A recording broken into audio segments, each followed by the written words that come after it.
देता है और कोई कारखानों और चक्कियों का मुहर्रिक है।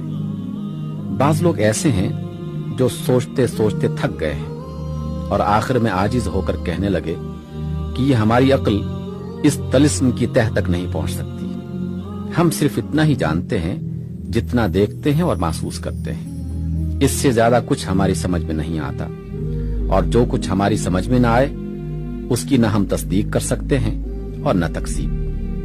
ये सब गिरोह एक दूसरे से लड़ रहे हैं, मगर अपने ख्याल की तायीद और दूसरे ख्यालात की तकजीब के लिए इनमें से किसी के पास क़ियास और ज़नो तख़मीन के सिवा कोई ज़रिया इल्म नहीं है।